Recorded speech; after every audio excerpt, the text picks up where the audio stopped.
She found him bleeding in the alley behind her diner, begging her not to call for help. Against every instinct, she dragged the stranger upstairs and saved his life. What she didn't know, the man she'd shown mercy to was the head of the city's most dangerous family. And the tattoo on his wrist matched the one in her dead husband's police file. The fluorescent sign above Murphy's diner flickered twice before dying completely. Clara Martinez didn't bother looking up. She'd asked the landlord to fix it 3 times already, and 3 times he'd promised next week. That was 4 months ago. She pulled her jacket tighter against the October wind and locked the front door, her keys jingling in the empty street. 2:47 a.m. Another 12-hour shift done. Her feet screamed inside her worn sneakers, but at least the tips had been decent tonight. $83. Enough for Leo's field trip money and maybe, if she stretched it, a new pair of shoes for him. The kid was growing faster than she could afford. Clara turned toward the parking lot, already thinking about the leftover meatloaf she'd hidden in the back of the fridge for Leo's lunch tomorrow. That's when she heard it. A crash. Metal on metal. Then silence. She froze, one hand still gripping her keys between her fingers the way the self-defense video had taught her. The alley beside the diner was pitch black except for the distant glow of the street lamp on the corner. Keep walking, her brain urged. Not your problem. But then came the sound that changed everything. A wet, rattling cough. Human. Desperate. Clara's heart hammered as she took 3 steps toward the alley entrance. Hello. Her voice came out smaller than she intended. Another cough, followed by a scraping sound, like someone trying to drag themselves across pavement. She pulled out her phone, thumb hovering over 911. The smart thing would be to call first, wait in her car. But what if someone was dying? What if every second mattered? Just like David, whispered the voice in her head. He didn't wait either. Clara stepped into the alley. The smell hit her first, copper and something acrid, like burnt rubber. As her eyes adjusted to the darkness, she made out a shape slumped against the green dumpster, a dark pool spreading beneath it. Oh God, she rushed forward, phone flashlight blazing. The man was maybe 40, maybe older, hard to tell with all the blood. His expensive suit was shredded on one side, soaked black-red. His breathing came in shallow gasps. But his eyes, even half-conscious, they were alert, tracking her movement with an intensity that made her shiver. I'm calling an ambulance, Clara said, already dialing. His hand shot out faster than should have been possible for someone bleeding out, gripping her wrist with surprising strength. No, the word came out as barely more than a whisper, but the command in it was absolute. No hospital. Please. Are you insane? You're dying. Hospital, he coughed, and blood flecked his lips. They'll find me. They'll kill me. And anyone who helped me. Clara's finger hovered over the call button. Every rational cell in her body screamed to press it, to let the professionals handle this, to walk away from whatever nightmare this man had brought into her alley. But she'd heard those words before. Different voice, different night, but the same desperate plea. Don't let them take me to county hospital, Clara. That's where they have people. Just get me home. David had died, anyway, bled out in her arms before she could even start the car. She looked at this stranger's face, gray with shock, sweat beading on his forehead despite the cold, and made a decision she knew she'd probably regret. Can you walk? His eyes widened slightly. You're helping me? I'm asking if you can walk. My apartment's upstairs. If you can't make it, this conversation is over, and I'm calling 911. He nodded once, teeth gritted. Clara wedged herself under his arm, nearly buckling under his weight. He was tall, at least 6'2", and solid muscle under that ruined suit. Together, they stumbled toward the metal staircase at the back of the building. Each step was an agony. The man's breathing grew more ragged, and twice Clara thought he'd pass out completely. But somehow, they made it to her door. She had to prop him against the wall while she fumbled with her keys, praying Leo wouldn't wake up, praying Mrs. Chin next door wouldn't hear, praying she wasn't making the biggest mistake of her life. The door swung open. Clara half carried, half dragged the man inside, steering him toward the couch. He collapsed onto it with a groan that he tried to muffle. In the light of her living room, she got her first real look at him. Olive skin, sharp features, expensive watch still gleaming on his wrist despite the blood. This wasn't some random mugging victim. Everything about him screamed money and danger in equal measure. "First aid kit," she muttered, rushing to the bathroom. Her hands shook as she grabbed the white box from under the sink, along with every towel she could carry. When she returned, he'd managed to prop himself into a sitting position, one hand pressed hard against his side. Blood seeped between his fingers. "I need to see it," Clara said, kneeling beside the couch. He hesitated, then slowly moved his hand away. The wound was deep, a gash that ran from his ribs to his hip. Knife wound, she realized with a chill. Someone had tried to gut him. "Mom." Clara's heart stopped. She turned to find Leo standing in the hallway, 7 years old and drowning in his two big Spider-Man pajamas, rubbing sleep from his eyes. "Baby, go back to bed." "Is he gonna die?" Leo's voice was small, scared, but his dark eyes were fixed on the stranger with unsettling curiosity. The man on her couch looked at her son, and something flickered across his face, pain that had nothing to do with his wound. "Not tonight," Clara said firmly, the same words she'd said when Leo had asked about his father. "Not tonight. Now go to your room. Please." Leo lingered another moment, then shuffled back down the hall. Clara heard his door click shut. She turned back to the stranger, their eyes meeting over the blood-soaked towels. "You need stitches. Real stitches. I can clean this and bandage it, but—" "Do what you can," his voice was steadier now, almost gentle. "I've survived worse." Clara didn't want to know what worse looked like. She worked quickly, cleaning the wound with antiseptic that made him hiss through his teeth, then wrapping it tight with gauze and medical tape. It wasn't pretty, but it would hold until morning. "You can take the couch," she said finally, gathering the bloody towels. "I'll bring you water and some painkillers. In the morning you leave. And we never speak of this again." He nodded slowly. "Thank you. You didn't have to." "No." Clara cut him off. "I didn't. So don't make me regret it." She walked to the kitchen, legs trembling now that the adrenaline was fading. Through the window, she could see the alley below, the dark stain where she'd found him. Behind her, the stranger settled into her couch with a soft groan. "My name," he said quietly, "is Mr. Clara didn't turn around. "I don't want to know your name. I want you gone by sunrise." But even as she said it, she knew she was lying. Because she'd already seen the tattoo on his wrist when she'd bandaged him, a black serpent coiled around a dagger. She'd seen that symbol before. In the police file hidden in her bedroom closet. The one about her husband's murder. Morning light filtered through the cheap blinds, casting striped shadows across Clara's living room. She'd barely slept, spending most of the night in the chair by her bedroom door, ears straining for any sound that might mean danger. Every creak of the building, every distant siren had sent her pulse racing. Now, standing in her kitchen doorway with a cup of coffee clutched in both hands, she watched the stranger sleep.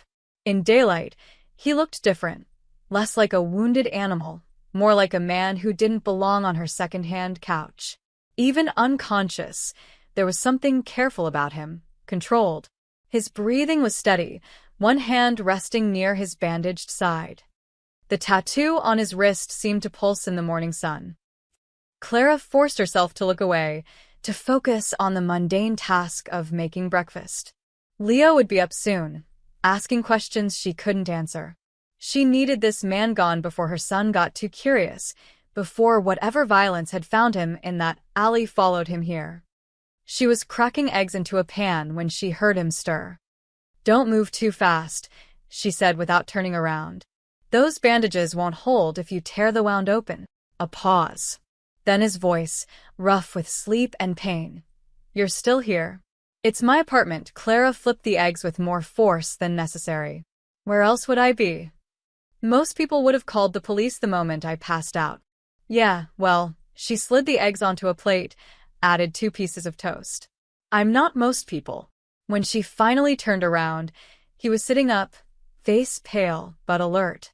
His eyes tracked her movement as she approached, that same unsettling intensity from last night. She set the plate on the coffee table, keeping her distance. Eat. Then leave. He looked at the food like it was a puzzle he couldn't solve. You made me breakfast. I made breakfast. You happened to be here. Clara crossed her arms. Don't read into it. But he was already reaching for the plate, and she caught the slight tremor in his hand, the way he had to steady himself. Whatever had happened to him, he was in worse shape than he was letting on. Mr. A isn't your real name, she said flatly. No, he took a careful bite of toast, chewed slowly. But it's the only one you need. The only one I need, or the only one that's safe for me to know. His eyes met hers, and for a moment something like respect flickered there. You're smart. That's good. Smart people stay alive.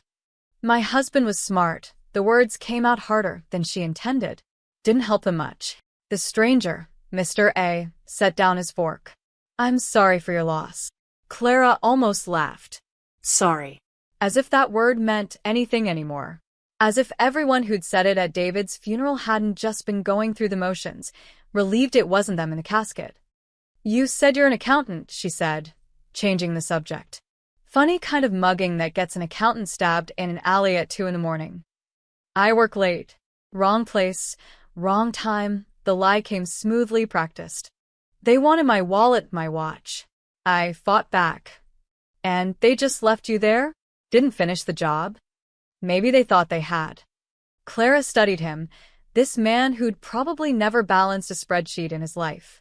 The expensive suit, the confident way he held himself despite the pain, the tattoo he'd made no effort to hide, it all told a different story. But her life was too fragile to invite trouble, too precarious to start asking questions that might have dangerous answers. She had Leo to think about, rent due in 2 weeks, a dead-end job that barely kept them fed. Fine, she said finally. You're an accountant. And I'm the Queen of England. The corner of his mouth twitched. Almost a smile. Fair enough, Mom. They both turned as Leo emerged from the hallway, hair sticking up at odd angles, dragging his worn stuffed rabbit by one ear. His dark eyes went immediately to the stranger on the couch. Hey, baby, Clara moved to intercept him, but Leo ducked under her arm with the easy agility of a 7-year-old. You're still here, Leo said, stopping a few feet from the couch. Mom said you weren't gonna die.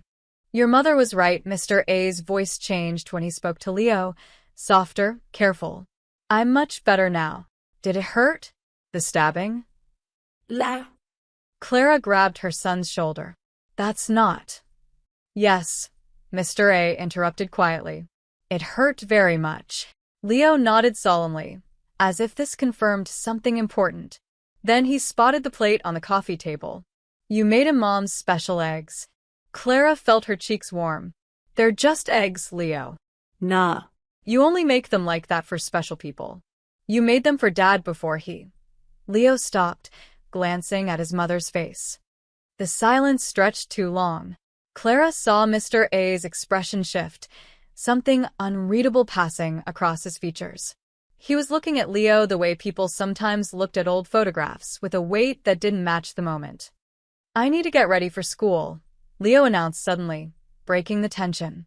He started toward his room, then paused. Are you going to be here when I get home? No, Clara said firmly. At the same moment Mr. A said, I don't think so. Leo shrugged, unbothered by adult complications. Okay, bye, mister. He disappeared down the hall, and Clara heard his door close. She turned back to Mr. A, ready to reinforce the boundaries, to make it absolutely clear this was a one-night arrangement. But he was staring at the hallway where Leo had vanished, and his hand had moved unconsciously to his side, pressing against the bandage. His face had gone even paler, and for a moment, she thought the wound had reopened. Are you? I need to use your bathroom, he said abruptly, pushing himself up from the couch with visible effort. If that's all right, Clara pointed. Second door on the left. She watched him make his way down the hall, moving like every step cost him.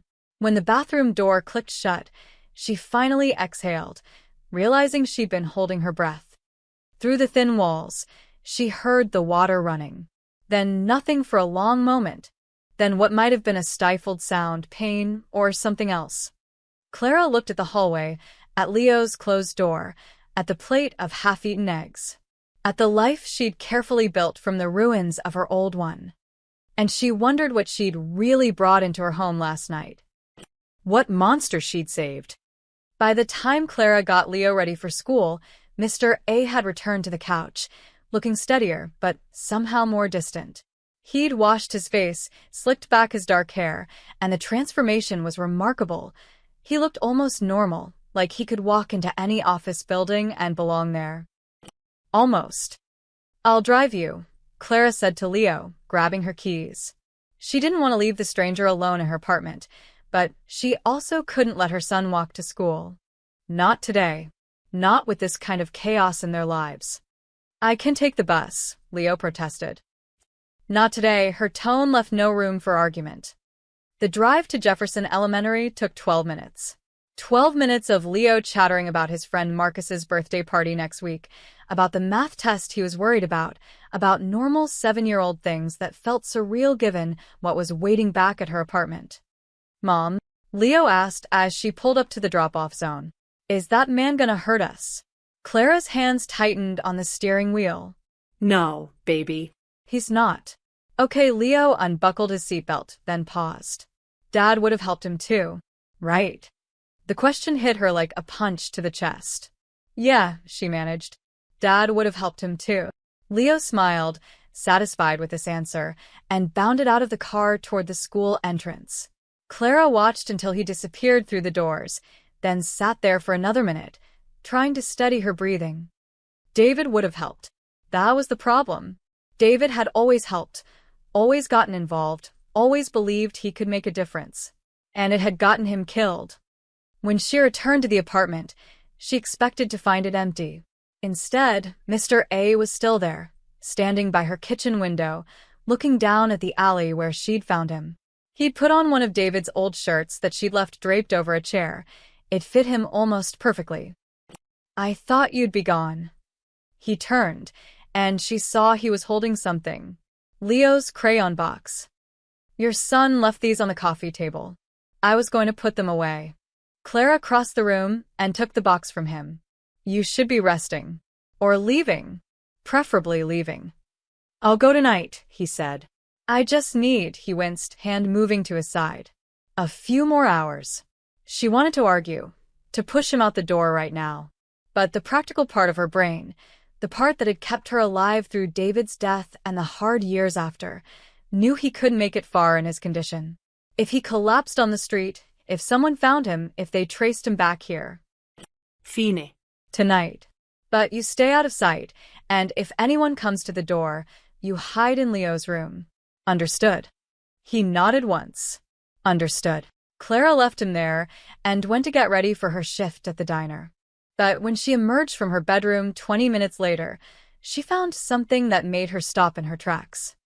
Mr. A was sitting on the floor by the coffee table, and Leo's crayons were spread out in front of him. He'd pulled out Leo's sketch pad, the cheap one Clara had bought him at the dollar store, and was staring at the most recent drawing. "That's private," Clara said sharply. He looked up, and there was something broken in his eyes. "Your son. He drew this today." She moved closer, looking at the picture over his shoulder. It was typical Leo, a chaotic explosion of color and imagination. A red fire truck with exaggerated wheels. Yellow and orange flames shooting up from what might have been a building.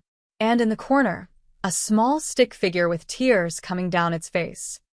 "He draws a lot of fire trucks," Clara said, unsure why she felt the need to explain. "He wants to be a firefighter when he grows up." Mr. A's hand was shaking. He set the sketch pad down carefully, like it might shatter. "The fire," he whispered. "The explosion. The child crying." "What?" But he was already standing, backing away from the coffee table like it had burned him. His face had gone sheet white, and his breathing was coming too fast. He turned toward the hallway, stumbled. Excuse me. Clara watched him disappear into the bathroom again, heard the door lock. Then silence. She looked back at Leo's drawing, trying to see what had triggered such a reaction. It was just a kid's picture. Nothing special, nothing unusual. Leo had been drawing fire trucks since he was 4, ever since he'd seen the firefighters who'd tried to save David. Tried. The word echoed in her mind as she heard the water running in the bathroom, heard what sounded like heavy breathing, maybe crying. Clara picked up the sketch pad, flipping through the other drawings. More fire trucks. A dinosaur. Their apartment building. A superhero that was probably supposed to be Spider-Man. Normal things. But on the second-to-last page, she found something that made her breath catch. Leo had drawn 3 men. They were just stick figures, but he'd been careful with the details, dark suits, something that might have been guns in their hands. Behind them, a black car with exaggerated wheels, like the fire trucks but different. Scarier. And in the corner, smaller, was a figure on the ground. Red crayon spilled around it. When had Leo drawn this? She tried to remember, but the past few weeks had been such a blur of double shifts and exhaustion that she couldn't pin it down. The bathroom door opened, and Mr. A emerged. He'd splashed water on his face, but she could see the redness around his eyes, the way his hands were still trembling slightly. "I'm sorry," he said quietly. "I don't know what." He stopped, seeing the drawing in her hands. Where did he see that? See what? The men. The car. Where did your son see them? Clara's heart started pounding. He didn't. It's just his imagination. He draws things he sees on TV, in books. That's not imagination. Mr. A moved closer, pointing at the black car. That's a '67 Cadillac Eldorado. Very specific. Very rare. His finger moved to the figures. And those aren't toy guns. See the way he drew them? Extended barrels. Those are suppressors. You're seeing things that aren't there. He's 7 years old. I'm seeing things that are. Mr. A looked at her, and in his eyes she saw something that terrified her more than the blood in the alley, more than the tattoo on his wrist. She saw certainty. Children see the truth before they learn to look away. Your son drew what he witnessed. Clara's mouth went dry. That's insane. Is it? He turned to the window, looking down at the alley again. Tell me something. Your husband. How did he die? She didn't want to answer, but the words came anyway, pulled out by the weight of his gaze. Car bomb. 3 years ago. They said it was gang-related. Wrong place, wrong time.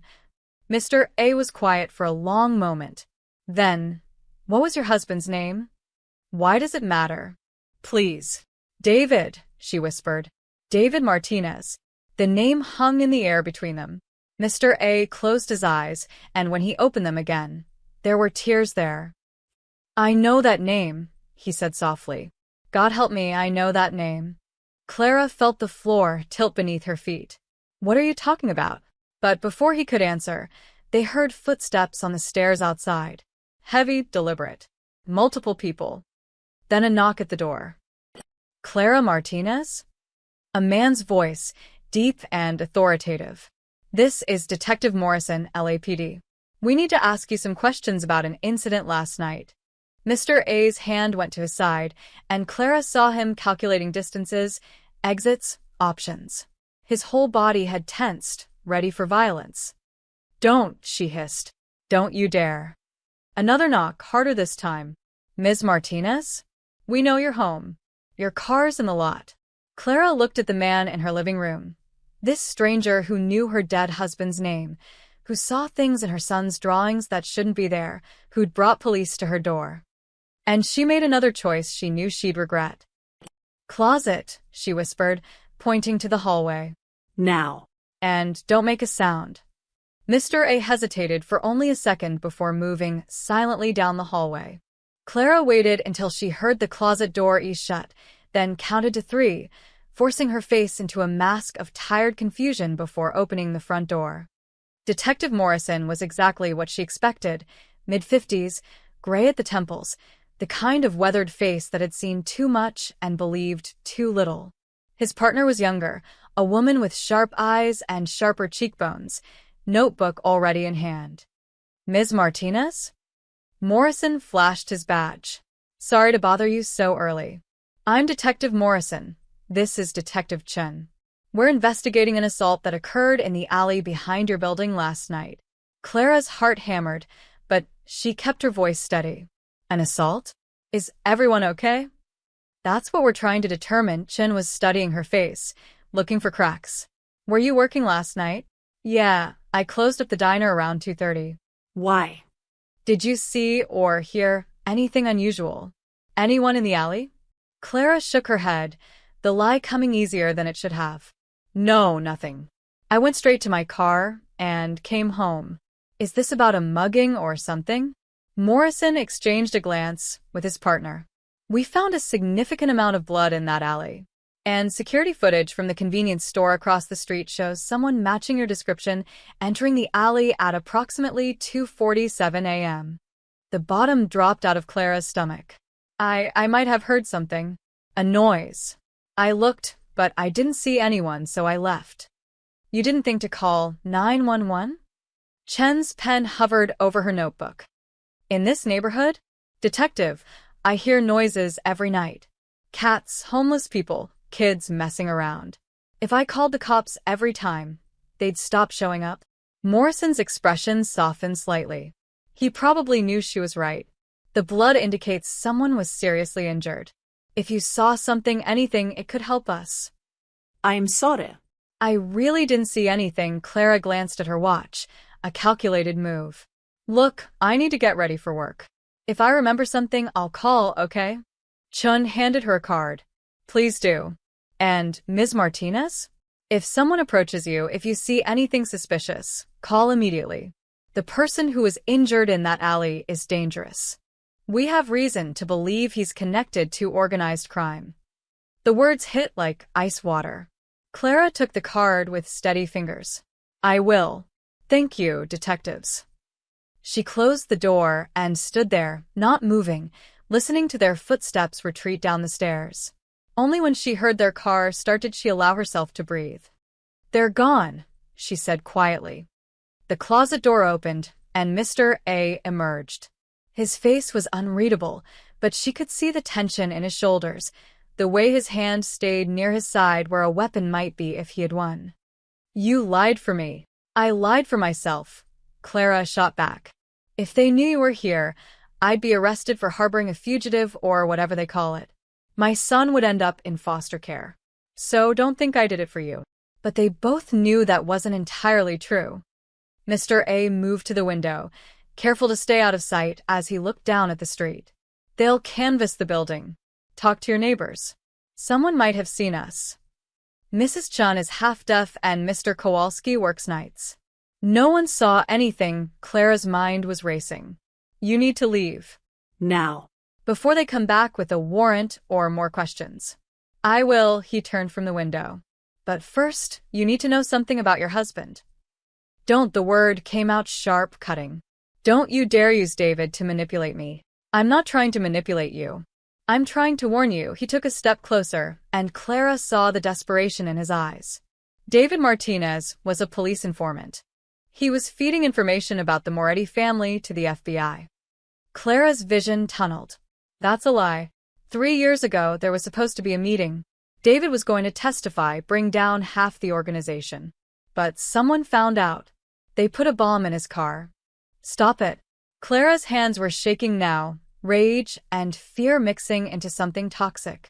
My husband was a social worker. He helped kids, families. He wasn't involved in anything like that. He helped the wrong family. Mr. A's voice was gentle, which somehow made it worse. A woman named Teresa Giordano. She was trying to leave her husband, Vincent Giordano, one of Moretti's captains. David helped her get into a shelter, helped her disappear. Vincent found out, and he went to the bosses. They wanted to make an example. No, but even as Clara denied it, pieces were clicking into place. The late-night calls David would take in the bathroom. The way he'd started checking the car every morning before starting it.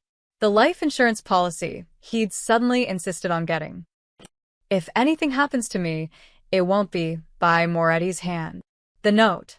She'd found it after, tucked into his copy of The Joy of Cooking, where he knew she'd look eventually. She'd thought it was paranoia, grief talking from beyond the grave. But what if it was a warning? Clara's legs gave out. She sat down hard on the couch, the same couch where this stranger, this criminal, had slept. Who are you? Really? He was quiet for a long moment. Then he moved to the coffee table and slowly, deliberately, rolled up his sleeve further, revealing the full tattoo. The black serpent coiled around a dagger, and beneath it, in small script, Famiglia Prima. Family first. My name is Adrian Moretti, he said quietly. And your husband died, because of my family. The room spun. Clara had seen that name in the police files, heard it whispered in the diner by cops who came in for coffee. Adrian Moretti, the heir, the enforcer, the man they could never quite catch. You killed him, her voice was hollow. No. But I couldn't stop it. Adrian's face was raw, exposed. I tried. When I found out about the order, I went to Vincent, tried to talk him down. But I was too late. By the time I got there, David was already. He stopped, swallowed hard. I'm the reason they blamed me for his death. Because I was there. Because I tried to pull him out of the car. Because I failed. Clara's mind was reeling, trying to process. The tattoo. I saw it last night. In the police file. They said anyone with that mark was part of the family. They were right. Then why did your own people try to kill you? Adrian smiled, but there was no humor in it. Because after David died, after I saw what we'd done to an innocent man who was just trying to help someone, I started asking questions. Making trouble. My second in command, Vico, saw an opportunity. He leaked information about my doubts to the others, made it look like I was going to flip, become an informant like David. Last night was supposed to be a meeting. Instead, it was an execution. And you came here. To me. To David's widow, Clara felt hysteria bubbling up. Were you trying to get absolution? Clear your conscience. I didn't know, Adrian's voice cracked. I swear to God, I didn't know whose wife you were until this morning. Until I saw that picture, on your mantle. David in his uniform, at some kind of ceremony. I recognized him immediately. Clara looked at the photo, he meant. David receiving an award for community service, grinning like he'd won the lottery. She'd kept it there because it was how she wanted Leo to remember his father. Happy. Proud. Alive. Get out, she whispered. Clara. Get out of my house. Get out and never come back. Adrian nodded slowly. He moved toward the door, then stopped. For what it's worth, your husband was a good man. Better than anyone in my world. And Leo, his voice softened. He has his father's eyes. His courage too, I think. Don't talk about my son. Don't even think about him. I won't. Adrian opened the door. Checked the hallway. But Clara? The men who did this to me, they know about witnesses, about loose ends. If they think for a second that I survived, they'll come looking. And they'll talk to everyone I might have contacted. Ice flooded Clara's veins. Are you threatening me? I'm warning you. Stay alert. If you see anyone suspicious, anyone asking questions, call the police. Call Detective Morrison. Don't try to handle it yourself. He slipped out the door and was gone, moving silently despite his injury. Clara sat on her couch, staring at nothing, her world crumbling around her. Everything she'd believed about David, about his death, about the safe little life she'd built, it was all built on lies. And now those lies had found her. She looked at the police detective's card in her hand, then at the hallway where Adrian Moretti had hidden, where her son would be drawing his strange, prophetic pictures when he came home from school. Clara pulled out her phone and pulled up the photo she'd taken of David's note years ago. The one she'd kept as a digital backup, but never really looked at again. If anything happens to me, it won't be by Moretti's hand. Her finger trembled as she zoomed in on the handwriting, looking at it with new eyes. And there, in the corner she'd never noticed before, were two more words in David's careful script. Trust Adrian. Clara called in sick to work for the first time in 2 years. She couldn't face the diner, couldn't pretend to smile at customers while her entire world was disintegrating. Instead, she sat at her kitchen table, David's old police files spread out in front of her, reading reports she'd only skimmed before because they'd hurt too much. Now they hurt for different reasons. The file mentioned the Moretti family 14 times. Vincent Giordano, 6 times. But Adrian Moretti's name appeared only twice, once as a person of interest and once in a witness statement from a traffic camera that had caught him near the scene 20 minutes after the explosion. Not before. After. I tried to pull him out of the car. Clara's hands shook as she found the crime scene photos she'd never been able to look at. She forced herself to look now. The burned-out shell of David's Honda. The debris scattered across the parking lot. And there, in one photo marked Evidence 14B, a bloody handprint on the driver's side door. The report noted it didn't match David's blood type. Someone had tried to open the door after the explosion. The doorbell made her jump. She shoved the file into a drawer and checked the peephole. Mrs. Chun from next door, holding a casserole dish. Clara opened the door, trying to look normal. Mrs. Chun, hi.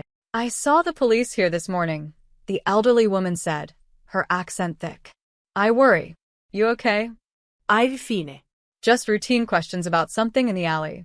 Mrs. Chun frowned, unconvinced, but handed over the casserole. You eat. You too skinny.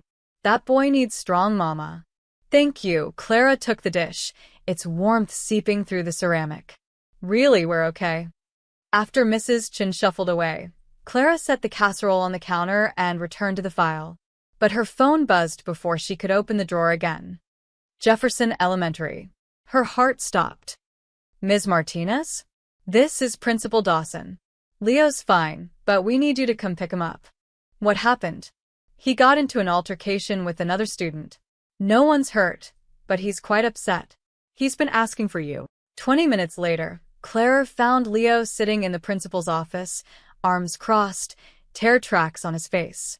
He looked so small in the big leather chair, so scared. She wanted to scoop him up and run, take him somewhere far away from mafia families and dead husbands and secrets that kept multiplying. Baby, what happened? Marcus said Daddy was a snitch. Leo's voice was small, broken. He said his dad said that Daddy deserved what he got. So I pushed him. Clara's blood ran cold. Marcus's dad said that. Principal Dawson shifted uncomfortably. We'll be speaking with Marcus's family about appropriate conversations around children. But Leo, we've talked about using our words, not our hands. I understand. Clara cut her off gently. Can I take him home now? In the car, Leo was silent, staring out the window. Clara drove on autopilot, her mind racing. Marcus's father was a cop. She'd met him at a school event last year. Officer Richard Boyd, smug smile. Handshake too firm. How much did the police know? How long had they known? Mom. Leo's voice was tiny. What's a snitch? Clara pulled into their parking lot and turned off the engine. She looked at her son, this beautiful boy who had David's dark eyes and curious mind, and made a decision. It means someone who tells the truth when bad people don't want them to, she said carefully. Your dad helped people who needed help, even when it was dangerous. That made some people angry. But telling the truth is good. It is, baby. It is. They climbed the stairs to their apartment, and Clara's hand froze on the doorknob. It was unlocked. She always locked it. Always. Stay behind me, she whispered to Leo. She pushed the door open slowly. The apartment looked undisturbed, but something felt wrong. Then she saw it. On the coffee table, a single white envelope with her name written in elegant script. Clara checked every room, every closet, every window. All secure. But someone had been here. Someone who could pick locks, move silently, leave no trace except what they wanted to leave. Go to your room, she told Leo. But Mom. Now, please. Once Leo's door closed, Clara opened the envelope with shaking hands. Inside was a single sheet of expensive paper and 3 photographs. The letter was short. Clara, I couldn't leave without giving you answers. The photos are from 3 years ago, the night David died. I kept them as insurance, but you deserve to see them more than I deserve to use them. The first photo, David and Teresa Giordano, the woman he was helping. She's alive, by the way. Living in Oregon under a new name with her daughter. David saved her life. The second photo, Vincent Giordano placing the device under David's car. I took this from a distance, too far away to stop it, close enough to document it. The third photo, me, pulling David from the wreckage. I was too late. I'm sorry. You asked why my own people want me dead.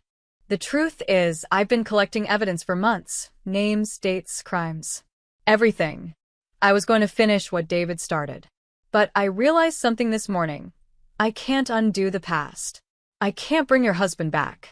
All I can do is make sure his death wasn't meaningless. The flash drive taped to the back of this paper contains everything. Give it to Detective Morrison. Tell him it's from an anonymous source. Don't mention my name. Don't mention that we met. You saved my life, Clara. Now let me try to save yours. Clara's hands trembled as she looked at the photos. David, alive, standing with a frightened woman and a little girl. Vincent Giordano, his face clear in the streetlight, crouched by a car's undercarriage. And Adrian, younger but unmistakable, his clothes covered in soot and blood, cradling David's body against his chest, his face twisted in anguish. She peeled the back of the paper. The flash drive was there, smaller than her thumbnail, containing evidence that could destroy an entire criminal organization. Mom. Clara spun around. Leo stood in his doorway, holding his sketch pad. I drew something else, he said quietly. Last night, while you were sleeping. He held up the pad. Clara's breath caught. The drawing was more detailed than the others. 3 men in dark suits, but this time their faces were visible, crude crayon representations, but distinctive enough. One had a scar on his cheek. One wore glasses. And one was younger, with dark hair and what looked like a tattoo on his wrist. Behind them was a building that looked remarkably like their apartment complex. And in the window of one apartment, their apartment, were 2 stick figures. One tall, one small. When did you see these men? Clara's voice didn't sound like her own. I didn't see them, Leo said, confused. I dreamed them. They were looking for something. Someone. He pointed to the figure with the tattoo. This one was nice, I think. But the other ones were scary. Clara knelt down, pulling Leo close. Listen to me, baby. This is very important. If you ever see these men, any of them, you run to Mrs. Chen's apartment and you call 911. Do you understand? You're scaring me. I know. I'm sorry. But do you understand? Leo nodded against her shoulder. Are the bad men coming here? Clara looked at the flash drive in her hand, at Adrian's photos, at her son's prophetic drawings. She thought about David's note, trust Adrian, and about the man who'd tried to save her husband, who'd spent 3 years collecting evidence, who'd warned her even after she'd thrown him out. I don't know, she admitted, but we're going to be ready. She pulled out Detective Morrison's card and stared at it for a long moment. One phone call, and she could hand over everything. End this. Let the police handle it. But something held her back. If Adrian was right, if Vico and his men thought for even a second that Adrian had survived and passed information to someone, they wouldn't stop. They'd eliminate every potential witness. Her phone buzzed. Unknown number. She answered cautiously. Hello. Heavy breathing. Then a voice, digitally distorted. We know he was there. We know you helped him. Tell us where Moretti is and your son lives. The line went dead. Clara looked at Leo at his drawings at the flash drive. And she realized Adrian had been wrong about one thing. He hadn't saved her life. He'd ended it. Clara's hands shook so violently, she nearly dropped the phone. She looked at Leo, still clutching his sketch pad, oblivious to the threat that had just been made against his life. Baby, pack a bag. Clothes for 3 days, your toothbrush, Mr. Hoppy. She kept her voice steady through sheer force of will. Are we going somewhere? We're going to visit Aunt Rachel. The lie came automatically. Rachel, David's sister, lived 2 hours away in San Diego. Far enough to matter. But I have school tomorrow. You're getting a vacation day. Clara was already moving, grabbing her own bag, throwing in essentials. Her hands found David's old prepaid phone in the back of her nightstand drawer, the one she'd kept for emergencies, still charged, untraceable. She called Rachel. I need you to do something for me, and I need you to not ask questions. Clara? What's wrong? I'm sending Leo to you on a bus. He'll be at the downtown station in 2 hours. Can you pick him up? A bus? Clara, what's going on? Please, Ratch. I'll explain later. Just keep him safe. A pause. Then, okay, I'll be there. Clara hung up and knelt in front of Leo.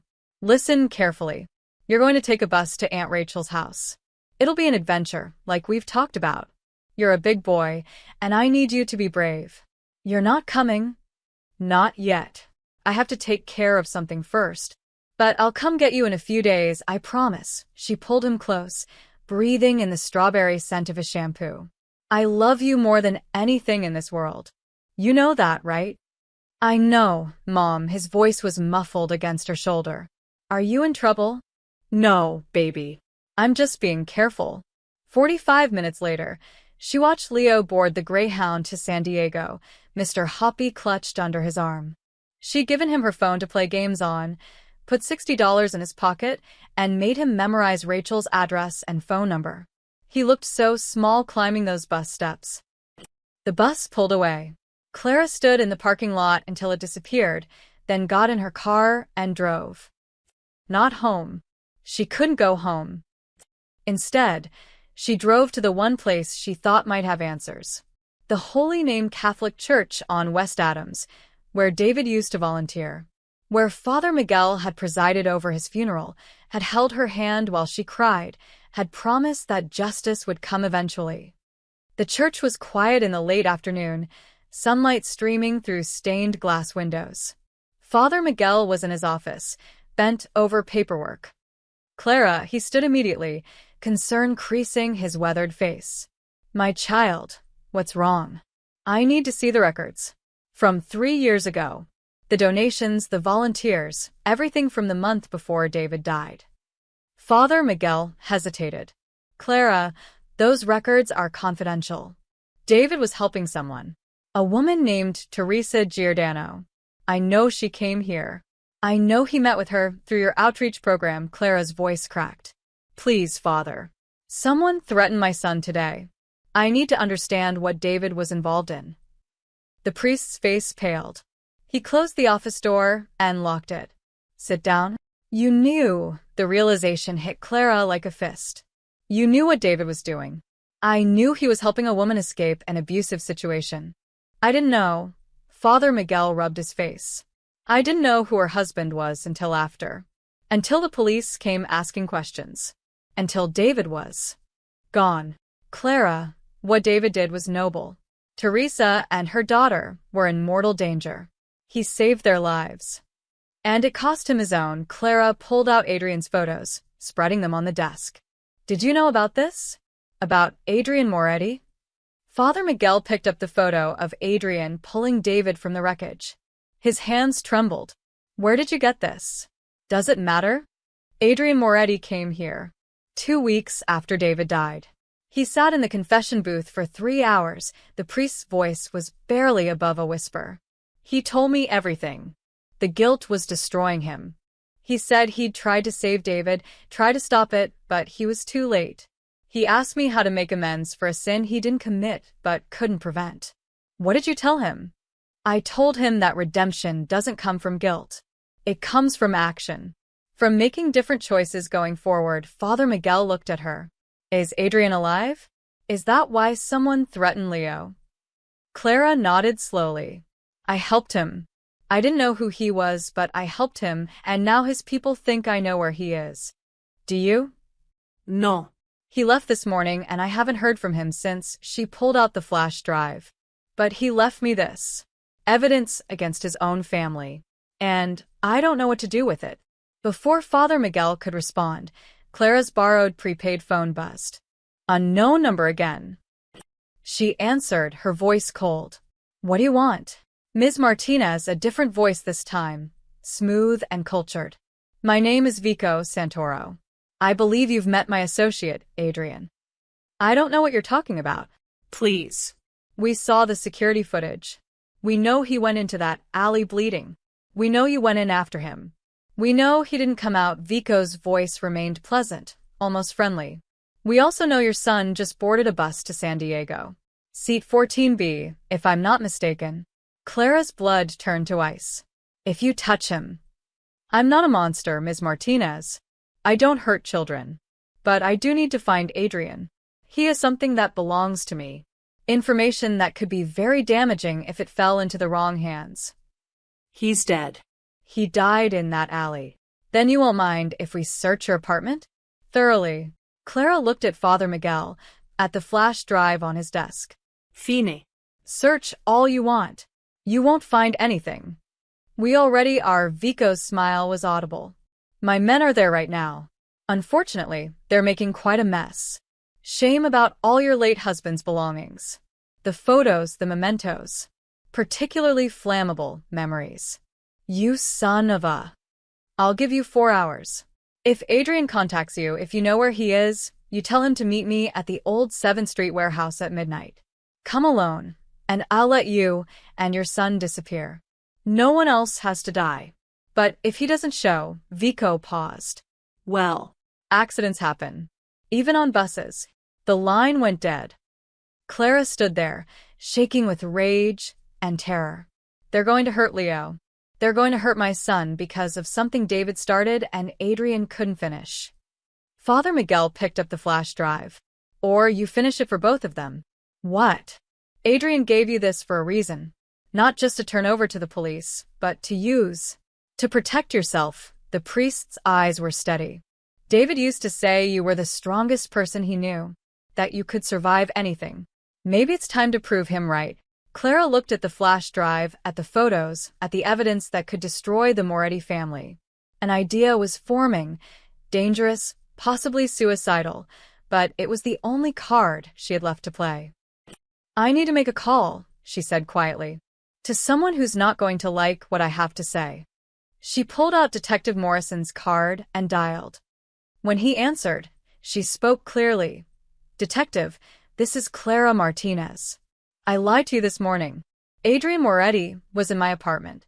And I know where he's going to be at midnight tonight. Father Miguel closed his eyes, his lips moving in silent prayer. Clara hoped someone was listening. Because she was about to walk into hell, and she wasn't sure she'd walk back out. Detective Morrison arrived at the church within 20 minutes, his partner Chin right behind him. Clara watched them approach through Father Miguel's office window, their faces grim and focused.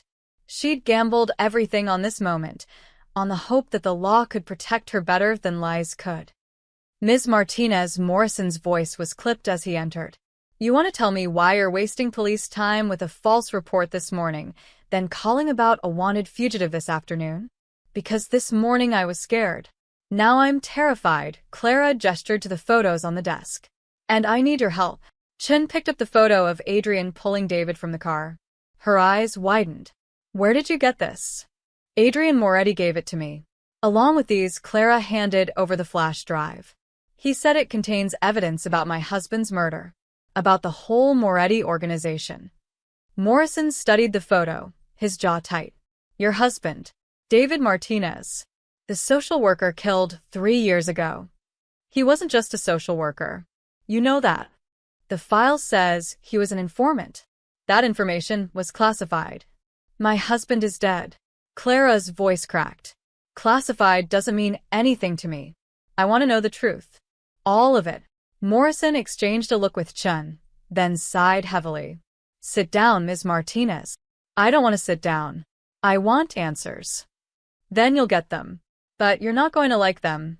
Morrison pulled out his own folder, worn and thick. David Martinez came to us 2 years before he died. Teresa Giordano had approached him for help leaving her husband. When David dug into Vincent Giordano's background, he realized the danger she was in. He also realized he'd stumbled onto something bigger. The Moretti family. A whole network of trafficking, extortion, murder. David had access because Teresa trusted him. She'd overheard conversations, seen documents. David convinced her to let him document everything before she disappeared. Morrison's voice softened. He was brave. Reckless, but brave. And you let him do it. You let him put himself in danger. We offered protection. He refused. Said it would tip off the Morettas, put Teresa and her daughter at risk. Chen's voice was gentle but firm. We didn't want him dead, Ms. Martinez. We tried to stop him. Clara felt her knees weaken. Father Miguel guided her into a chair. The note, she whispered. David left a note saying it wouldn't be by Moretti's hand. What did he mean? Morrison hesitated. We think he meant Adrian Moretti specifically. Our surveillance indicated Adrian was trying to broker peace, to talk Vincent down from retaliation. David believed Adrian was different from the others, that he could be reasoned with. Was he right? I don't know. Adrian Moretti has been suspected in at least 6 murders. But Morrison tapped the photo. This doesn't look like a man celebrating a kill. He said he tried to save David. That he was too late. He was there 20 minutes after the explosion. We have traffic camera footage of him arriving, running to the car. We always wondered why. Chen leaned forward. Ms. Martinez, where is Adrian now? Clara took a breath. I don't know. He left my apartment this morning. But Vico Santoro called me an hour ago. He threatened my son. He wants Adrian at the 7th Street warehouse at midnight, or, her voice broke, or Leo dies. Morrison stood abruptly. Where's your son now? On a bus to my sister-in-law's in San Diego. But they know. They're watching him. Chin, get units to intercept that bus. Full protection detail. Morrison pulled out his radio. We're taking Santoro down tonight. No. Clara grabbed his arm. If you go in with police, Vico will know. He'll have people watching. He'll what? Kill your son, anyway. Morrison's face was hard. Ms. Martinez, this is what we do. Let us handle it. You didn't handle it 3 years ago. David died because you couldn't protect him. The words hung in the air, brutal and true. Morrison's jaw worked, but he didn't argue. Father Miguel spoke up quietly. Perhaps there's another way. If Adrian knew about the meeting. We're not using a civilian as bait, Chin said firmly. I'm already bait. Clara stood, steadying herself. Vico thinks I can deliver Adrian. That's my leverage. If I go in there, if I can stall long enough. Absolutely not. Then what? Clara's voice rose.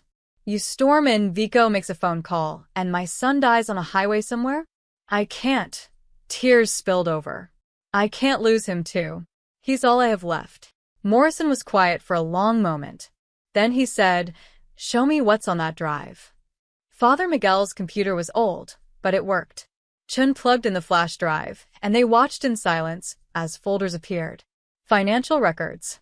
Photos of meetings. Audio recordings. Names, dates, locations, years of evidence, meticulously documented. Jesus Chambriated. This is everything. Wire fraud, racketeering, 3 unsolved homicides. Vincent Giordano, Morrison said, pointing to a photo. That's him placing the device under a car. The timestamp. He looked at Clara, his expression shifting. This is your husband's car.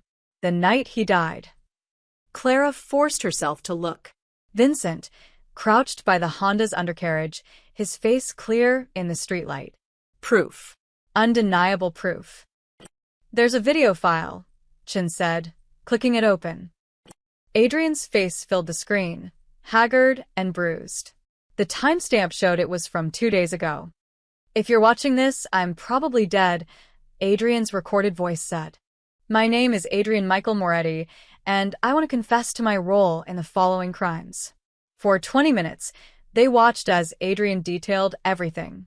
Not just his family's crimes, but his own. The people he'd hurt, the laws he'd broken, the blood on his hands. He spoke clearly, calmly, like a man who'd accepted his fate. But I need to be clear about one thing, Adrian said near the end. David Martinez was killed on Vincent Giordano's orders, with approval from my uncle, Carlo Moretti. I tried to prevent it. I failed. That failure has haunted me every day since. If this recording helps bring them to justice, then maybe David's death won't be meaningless. The video ended. The office was silent. He's confessing to everything, Morrison said slowly. With this testimony, we can— It's not enough, Clara interrupted. Is it? Without Adrian alive to testify, without corroboration. It's a start. Combined with the other evidence, we can build a case. How long? Months? Years? Clara shook her head. I don't have that kind of time. Leo doesn't have that kind of time. Her phone buzzed. Text message from an unknown number. Your son just got off at a rest stop. Cute kid. Shame if something happened. Attached was a photo, Leo, standing by a vending machine, Mr. Hoppy under his arm, completely unaware of the danger. Clara's vision tunneled. They're following him. Right now. We'll get units there. Morrison started. There's no time. Clara grabbed the flash drive, her hands shaking. I'm going to that warehouse. I'm going to give Vico this drive and tell him Adrian's dead. That this is all that's left. Maybe he'll take it and leave us alone. He'll kill you the moment you hand it over. Then wire me. Send backup. But let me try. Clara looked Morrison in the eye. My husband trusted you people and died for it. I'm not asking you to trust me. I'm telling you this is happening. With or without your help. Morrison stared at her for a long moment. Then he pulled out his phone. Chun, call SWAT. Tell them we're setting up a sting operation at the 7th Street warehouse. Full tactical support, but they stay back until my signal. He turned to Clara. You're going to do exactly what I say when I say it. Understood? Clara nodded, her heart pounding. Good. Because we've got 6 hours to set a trap for the most dangerous crime family in Los Angeles. Morrison's smile was grim. And if anything goes wrong, we're all dead. Father Miguel made the sign of the cross. God be with you, my children. Clara touched the photos of David one last time, then followed the detectives out into the dying light. Behind them, on the computer screen, Adrian's frozen face stared out, a ghost confessing to ghosts. The 7th Street warehouse loomed against the night sky like a rotting tooth. Clara sat in her car 2 blocks away, the wire taped between her shoulder blades feeling like ice against her skin. Detective Morrison's voice crackled in her nearly invisible earpiece. SWAT's in position. Snipers on the roofs, tactical units in the adjacent buildings. Remember, you're just there to make contact. The moment you confirm Vico's presence, you give the signal and get out. What's the signal again? Clara's voice shook. You say, I need fresh air, that's it. Simple. Then you drop and we move in. Clara looked at the flash drive in her hand. The real one was with the police, being copied and analyzed. This was a dummy. Identical on the outside, but empty inside. If Vico checked it before she could get out. Ms. Martinez, you don't have to do this. Chen's voice came through. We can abort right now. And Leo? Clara closed her eyes, seeing that photo of her son at the rest stop. 2 patrol units had picked him up 20 minutes ago, were taking him to a safe house in San Diego. But Vico didn't know that yet. No. I have to finish this.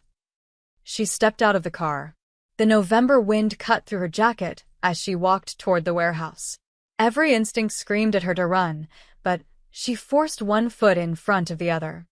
The warehouse door was open, spilling yellow light into the darkness. Clara stepped inside.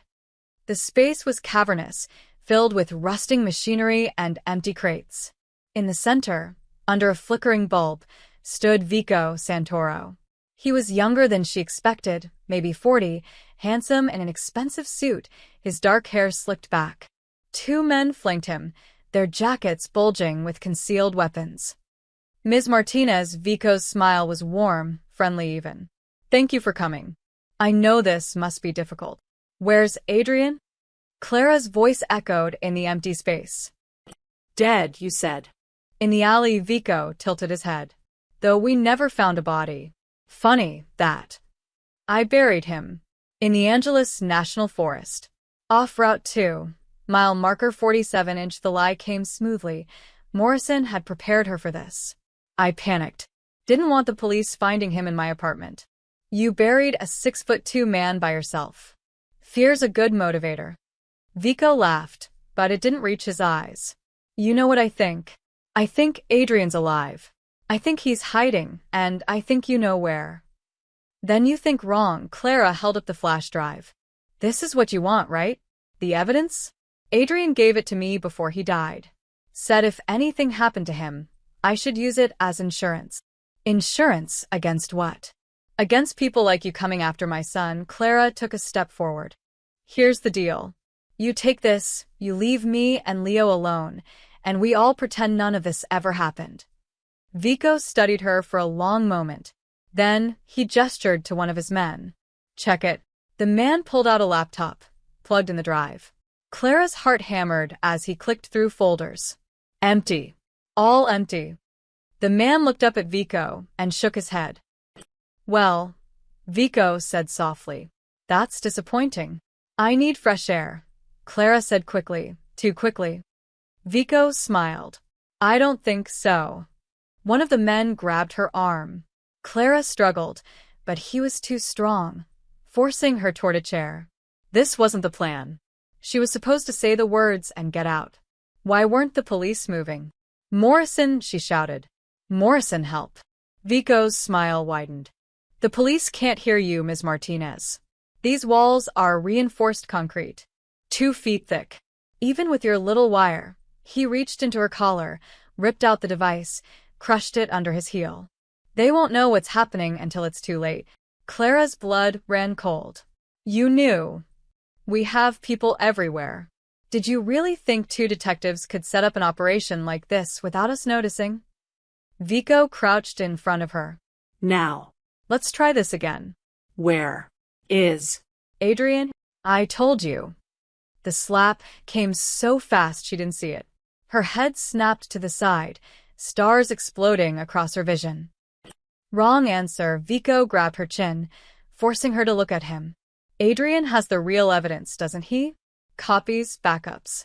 He's too smart to give you the only one. So where is he? Go to hell. Outside, she heard the unmistakable sound of gunfire. Vico's head snapped up. More shots, rapid and close. Boss, one of the men said urgently. We've got company. The police? No, the man was listening to something on his radio, his face going pale. It's our guys. Someone's taking them out. Vico stood, pulling a gun from his jacket. How many? I don't. The man's head exploded in a spray of red. He dropped, and Clara saw the bullet hole in the warehouse window behind him. Vico dove for cover, dragging Clara with him. The second man fired blindly toward the windows. Then he too went down, a red flower blooming on his chest. In the sudden silence, Clara heard footsteps. Slow. Deliberate. Coming from the darkness at the far end of the warehouse. A figure emerged into the light, and Clara's breath caught. Adrian Moretti, dressed in black tactical gear, a rifle in his hands. His face was hard, cold, nothing like the wounded man she'd helped. This was the enforcer, the heir to a criminal empire. This was who he really was. Hello, Vico, Adrian said quietly. You're supposed to be dead. Funny. I thought the same about you. Adrian's eyes flicked to Clara. You okay? She nodded, not trusting her voice. Let her go, Adrian said to Vico. This is between you and me. Vico laughed, pressing his gun against Clara's temple. I don't think so. She's my insurance now. You want her alive? You put down the rifle, and... The shot was impossibly precise. Vico's gun flew from his hand, his fingers shattered. He screamed, stumbling back, and Clara scrambled away. Adrian advanced, rifle trained on Vico. I said let her go. Adrian, please. Vico was clutching his ruined hand, blood pouring between his fingers. We can work this out. The family needs you. Uncle Carlo, he's willing to forgive. Forgive. Adrian's voice was ice. Forgive trying to kill me? Forgive threatening an innocent woman and her child. He stopped a few feet away. Or forgive what you did to David Martinez. Vico's eyes widened. That wasn't me. That was Vincent. On your orders, Adrian's finger tightened on the trigger. I found the texts, Vico. The ones you deleted. You told Vincent to eliminate the informant. You told him to make it look like an accident. And when Vincent hesitated, you told him you'd handle it yourself if he was too weak. You have no proof. I have all the proof I need. Adrian lowered the rifle slightly. And so do the police. Everything's uploaded. Cloud storage, encrypted servers sent to 3 different law enforcement agencies. Even if you kill me right now, it's over. Sirens wailed in the distance, growing closer. Vico looked toward the door, calculating odds. Don't, Adrian warned. But Vico ran anyway, sprinting for the exit. Adrian didn't shoot. He just watched as Vico burst through the door and straight into a wall of SWAT officers. The takedown was swift and brutal. Clara stood on shaking legs. You came. After everything, you came? I couldn't leave you alone in this. Adrian lowered the rifle, suddenly looking exhausted. I'm sorry, Clara. For all of it. For David, for bringing this to your door, for... Hands up. Drop the weapon. Morrison and a dozen officers poured through the door, guns drawn. Adrian carefully set down the rifle, raising his hands. It's over, he said quietly. I'm Adrian Moretti, and I'm surrendering myself to police custody. Morrison moved forward with handcuffs. You have the right to remain silent. I waive my rights. I want to confess. All of it. Adrian's eyes met Clara's one last time. And I want to testify against everyone involved in David Martinez's murder. As they led him away, Clara sank to the floor, her whole body shaking. Chun knelt beside her, wrapping a blanket around her shoulders. You did good, the detective said softly. Your son's safe. It's over. But Clara wasn't sure it would ever really be over. Not while David's ghost still lingered in every shadow. Not while Adrian's confession echoed in her ears. Not while the truth continued to unfold like a poisonous flower, revealing new horrors with every petal. The next 72 hours passed in a blur of police stations, lawyers, and statements. Clara repeated her story so many times it stopped feeling real. The alley, the blood, Adrian's confession, Vico's threats. Each telling stripped away another layer of emotion until she was reciting facts like a grocery list. Leo remained in San Diego with Rachel, and Clara had never been more grateful for the distance. She called him every night, listening to him chatter about the beach and Rachel's dog and the ice cream they'd had for dinner, normal things that felt like a lifeline to sanity. On the 4th day, Detective Morrison called her to the station. We need you to identify something, he said, his voice strange. Careful. Clara's stomach dropped. What is it? Just come down, please. The medical examiner's office was in the basement, sterile and cold. Morrison led her to a viewing room with a glass window. On the other side was a body on a gurney, covered with a white sheet. We found him 2 hours ago, Morrison said quietly. At the docks, in the water. He'd been shot twice in the chest. We need you to confirm it's him. Clara's hands went numb. Adrian? Just look. Please. The medical examiner pulled back the sheet. Adrian Moretti's face was pale, his lips blue, his dark hair plastered to his forehead. His eyes were closed, and he looked almost peaceful, like he was sleeping. Clara felt the room tilt. I don't understand. He was in custody. You arrested him. He was being transported to federal holding this morning. The van was ambushed on the I-10. 3 officers wounded, 2 dead. Adrian was taken. Morrison's voice was tight with barely controlled rage. We found him 4 hours later. Someone wanted to make sure he never testified. But Vico's in jail. You have him. Vico's just one piece. The Moretti family is bigger than him. Morrison pulled the sheet back up, covering Adrian's face. We think it was Carlo Moretti himself. Adrian's uncle. He ordered the hit to prevent Adrian from testifying and to send a message. Clara stared at the white sheet, her mind refusing to process. Adrian had saved her, had confessed everything, had tried to make things right. And now he was dead anyway. "I'm sorry," Morrison said. "I know you two that there was." "We weren't anything," Clara's voice was hollow. "He killed people. He was a criminal. He was also trying to change." To make amends, Morrison touched her shoulder gently. "That counts for something." Did it? Clara didn't know anymore. She left the morgue and drove aimlessly for an hour, ending up at Holy Name Church without meaning to. Father Miguel found her sitting in an empty pew, staring at nothing. "I heard," he said softly, settling beside her. "The news is everywhere. Adrian Moretti, killed in transit. They're calling it an execution." "He died for nothing," Clara whispered. "David died for nothing. All of it. Meaningless." "That's not true. Isn't it? The Morettis are still out there. Carlo's still free. Vico will probably get some plea deal and be out in 5 years. Nothing changed." Father Miguel was quiet for a moment. Then he said, "Clara, may I show you something?" He led her to his office and pulled up a news article on his computer. The headline read, "Massive FBI raid nets 14 Moretti family members." Clara leaned closer, reading. The raid had happened this morning, simultaneous strikes across Los Angeles. Carlo Moretti, 3 captains, 10 associates, all arrested. The article cited evidence provided by a confidential informant and extensive documentation of criminal activities. "Adrian's testimony," Morrison said from the doorway. Clara spun around. "We've been keeping it quiet, but the raid was based on everything Adrian gave us. The flash drive, the recordings, his written confession. Before they killed him, he'd already signed affidavits, given depositions. We have enough to put Carlo away for life. But Adrian's dead. You said you needed him to testify." "We needed him to corroborate the physical evidence, and he did. Hours of recorded testimony before the transport.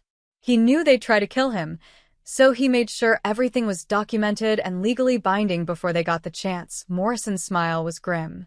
"He played them.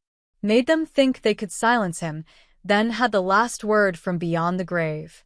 Clara sat down slowly, her mind reeling. "He planned his own death."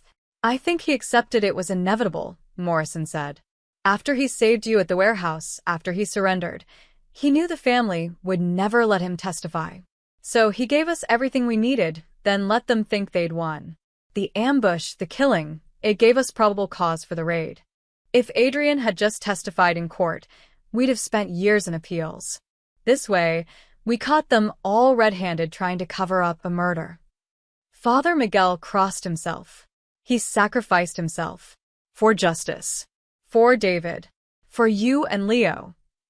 Clara felt tears burning her eyes. "I threw him out. I told him I never wanted to see him again. And he saved you anyway." Morrison handed her a manila envelope. "He left this with his lawyer. Instructions to give it to you if anything happened to him." Clara's hands shook as she opened it. Inside was a letter and a photograph. The photo showed a young Adrian, maybe 20, standing next to a small boy, maybe 4 or 5 years old. The boy was grinning, holding a toy fire truck. Adrian's smile was genuine, unguarded, nothing like the careful mask she'd seen. The letter was written in Adrian's precise handwriting. "Clara, if you're reading this, I'm gone. I'm sorry for that. Not because I fear death, but because I wanted to see you and Leo truly safe before I left. The photo is of me and my nephew, Marco. He died in a house fire when he was 6. I tried to save him. I was too late. I've been too late for everyone I've tried to protect. When I saw Leo's drawing, the fire truck, the fire, the crying child, it brought everything back. The guilt, the failure, the knowledge that I couldn't save the people who mattered. But maybe I could save you. And him. Everything I've done, the evidence, the confession, the testimony, it's as much for David as it is for you. Your husband was brave enough to stand against my family. I owed him a debt I could never repay in life. Perhaps in death, I can balance the scales. Tell Leo that Mr. A said goodbye. Tell him to keep drawing, keep seeing the truth that adults miss. And tell him that fire trucks are for heroes, and his father was one. You gave mercy to a man who didn't deserve it. Let me return it the only way I can, by making sure you never have to look over your shoulder again. The Moretti family dies with me. Adrian. P.S. There's a trust fund for Leo's education. No criminal money. It's from my mother's side. Clean inheritance. My lawyer has the details. Please don't refuse it. Let some good come from my life. Clara read the letter 3 times, tears streaming down her face. Morrison and Father Miguel waited in silence. Finally, she folded the letter carefully and tucked it back in the envelope with the photo. When's the funeral? No funeral, Morrison said quietly. No family claimed the body. He'll be cremated. City burial. No, Clara stood, wiping her eyes. That's not right. David would want. She stopped, steadied her voice. He deserves better than that. Father Miguel nodded slowly. I can arrange something. A small service. Private. Thank you. Clara left the church and drove to San Diego, to Rachel's house, to her son. When Leo ran into her arms, she held him tight and didn't let go for a long time. That night, after Leo fell asleep, Clara sat on Rachel's porch and looked at the stars. She thought about David, about Adrian, about 2 men who'd tried to do the right thing in different ways. Both had paid with their lives. But Leo was safe. The Morettis were finished. And somewhere, maybe, David and Adrian had found the peace they'd never had in life. Clara touched the envelope in her pocket and whispered to the night sky, "Thank you, both of you." The stars offered no answer, but somehow, that was enough. 3 weeks later, Clara stood in front of a storage unit on the outskirts of Los Angeles. The key had arrived in a package from Adrian's lawyer, along with the trust fund documents and a single typed instruction, "When you're ready." She wasn't sure she'd ever be ready, but she was here anyway. The storage unit door rolled up with a metallic screech, revealing neat rows of filing boxes, each labeled with dates and names. Clara stepped inside, her footsteps echoing in the small space. Morrison had told her about this place. Adrian had rented it 5 years ago, long before David's death, long before everything fell apart. It was his insurance policy, his escape route, documentation of every crime, every transaction, every dirty secret the Moretti family had buried. Clara opened the first box. Financial records from offshore accounts. She recognized some of the names from news reports, politicians, judges, police captains. People who should have stopped the Morettis but had been bought instead. The second box contained photographs.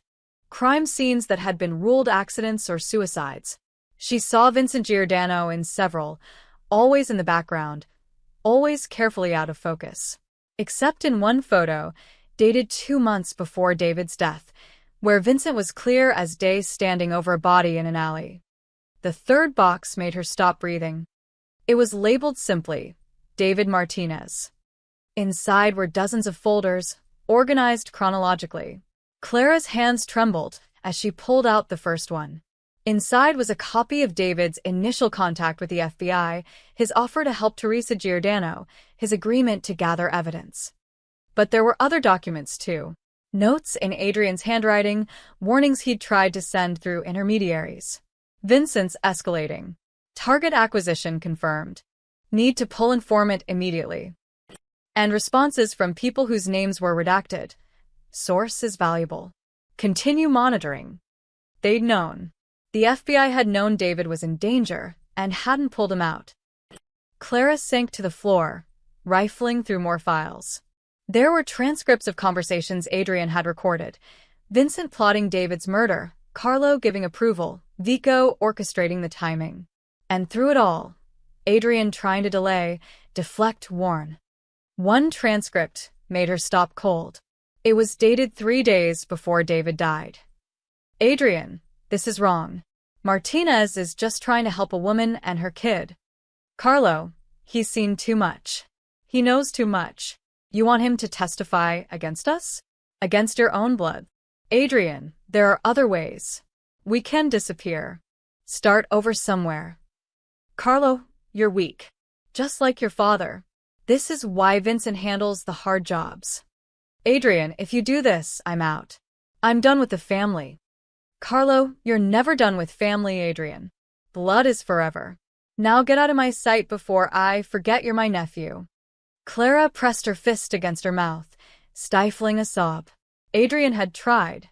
He'd actually tried to save David, tried to stop it, and been overruled by the very people who were supposed to be his family. The last folder in the box contained something that broke her completely. A handwritten letter from Adrian, dated 2 weeks after David's funeral.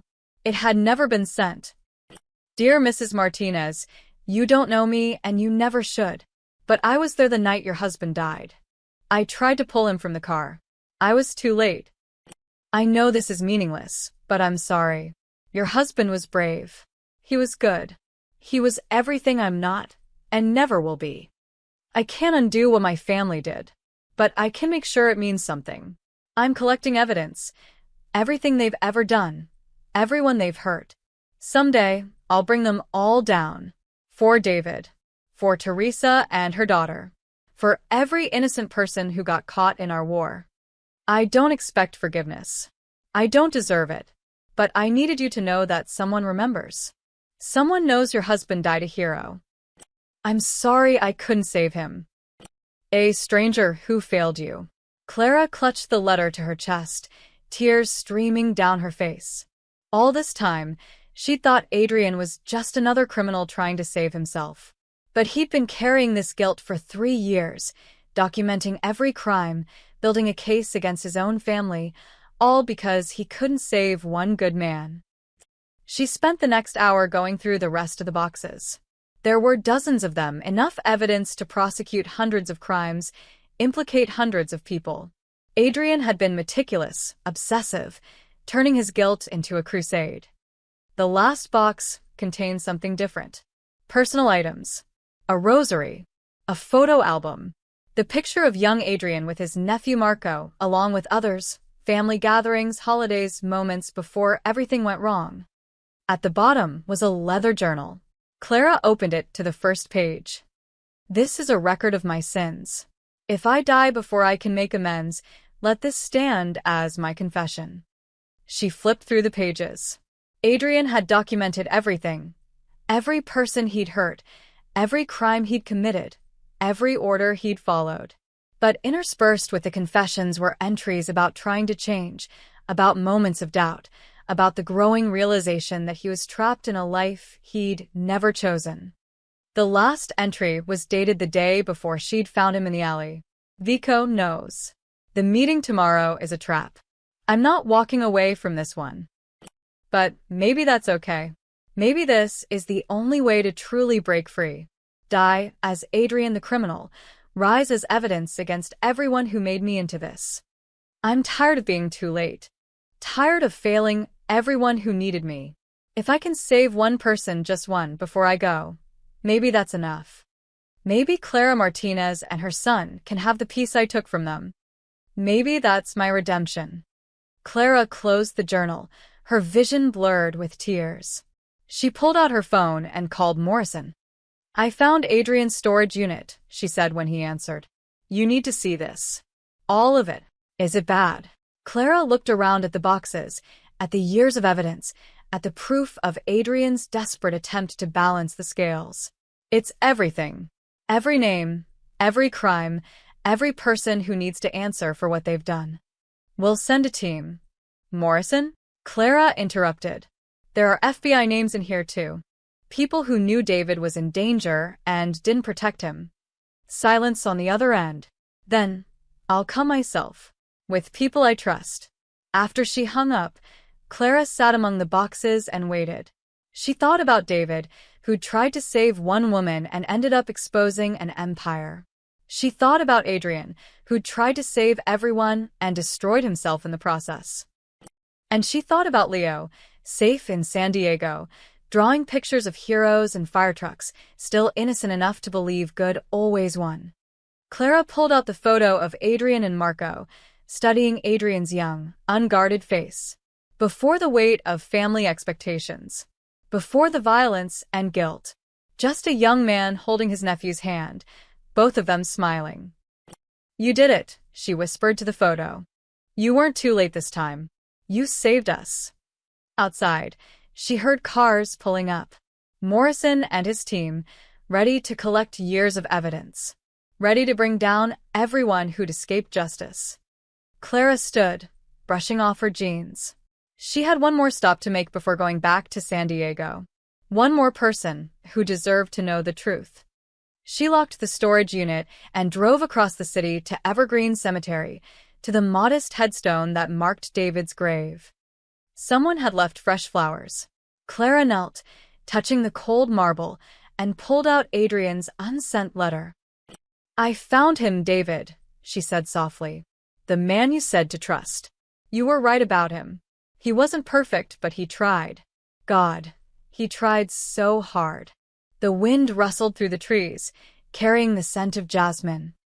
"It's over now. All of it. Leo's safe. The Morettas are finished. And Adrian," her voice broke. "Adrian made sure your death mattered.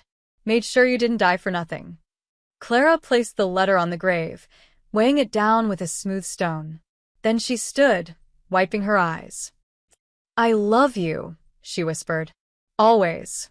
As she walked back to her car, Clara felt something shift inside her. The weight she'd been carrying for 3 years, the anger, the confusion, the betrayal, it didn't disappear, but it loosened its grip. She had answers now. She had justice. She had the truth. And somehow that was enough to start healing. 6 months later, Clara stood outside Murphy's diner with a paintbrush in her hand, staring at the freshly painted sign above the door. The old flickering letters were gone, replaced by bright blue script that read, "Leo's place." "Mom, you spelled it right, didn't you?" Leo called from inside, where he was helping arrange tables. Clara smiled. "Yes, baby.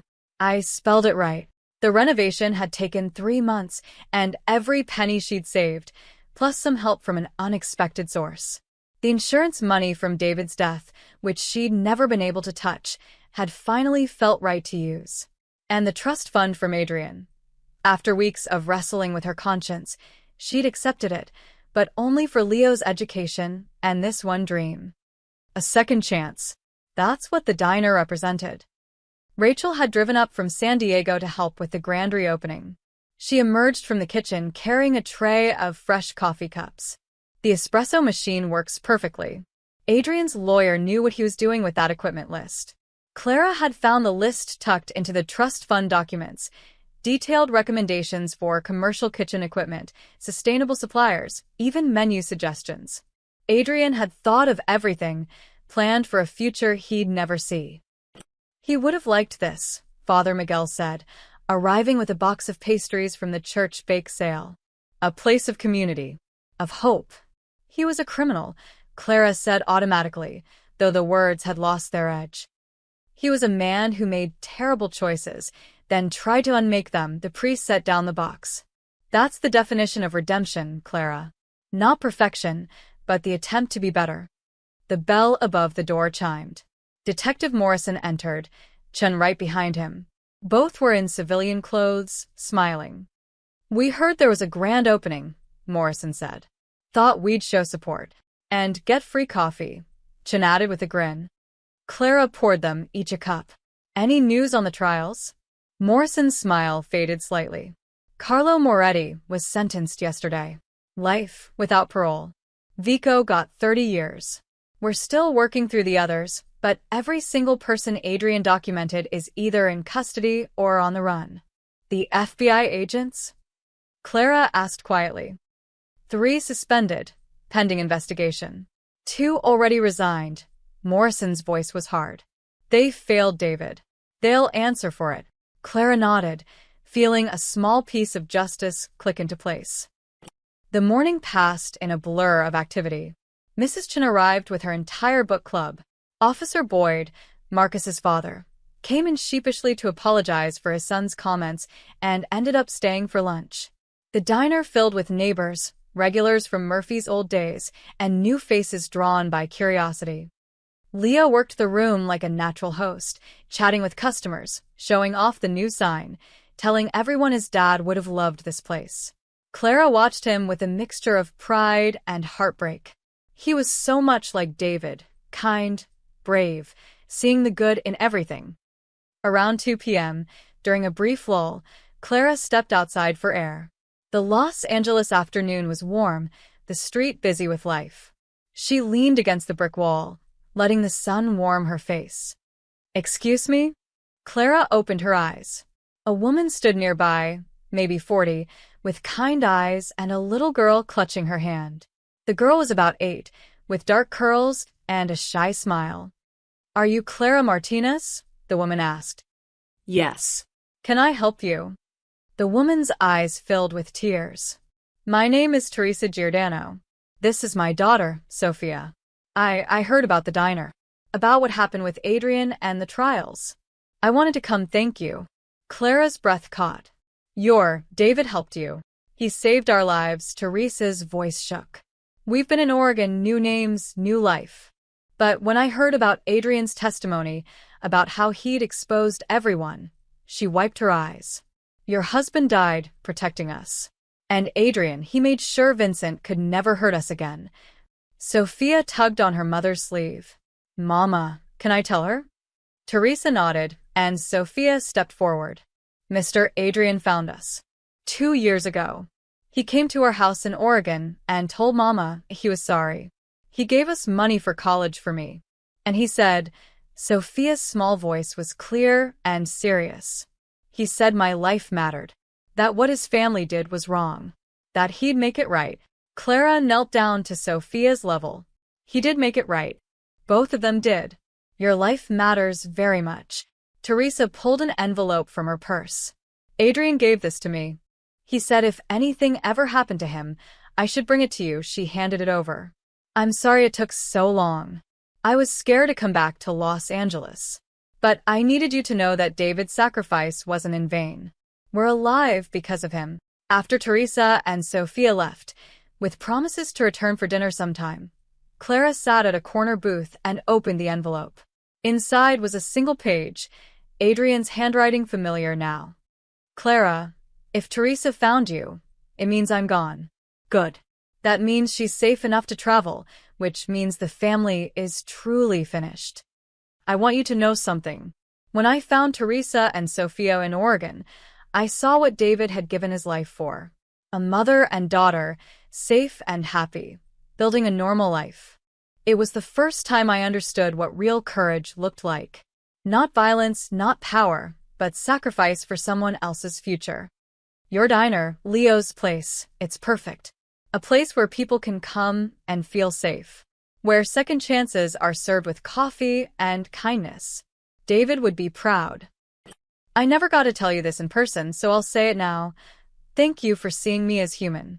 Even when you knew what I was, what I'd done, you still treated me with dignity.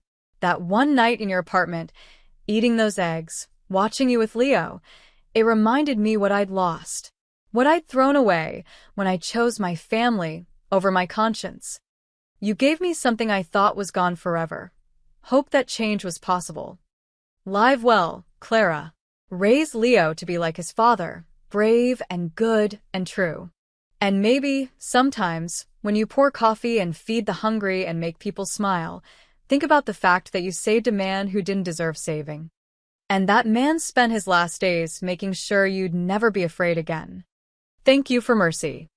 Adrian. Clara read the letter twice, then carefully folded it and tucked it into her apron pocket.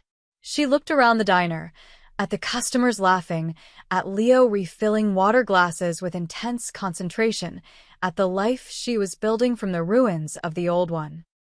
The bell chimed. More customers. Clara stood, wiping her eyes, and grabbed a menu. "Welcome to Leo's place," she said with a genuine smile. "What can I get for you today?" As she took orders and poured coffee and moved through the familiar rhythms of diner work, Clara felt something she hadn't felt in 3 years. Peace. Not the absence of pain. That would always be there, a dull ache where David should be. But peace with the truth. Peace with the complexity of men like Adrian, who could be both monster and savior. Peace with the knowledge that sometimes redemption came too late to save the Redeemer, but not too late to matter.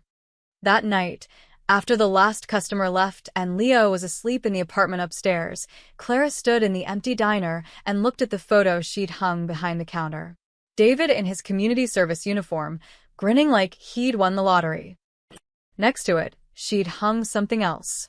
The photo of young Adrian with his nephew Marco, both smiling, before violence and guilt had stolen everything.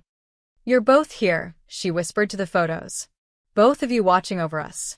Both of you reminding me that people are complicated, that grace matters, that love is stronger than death."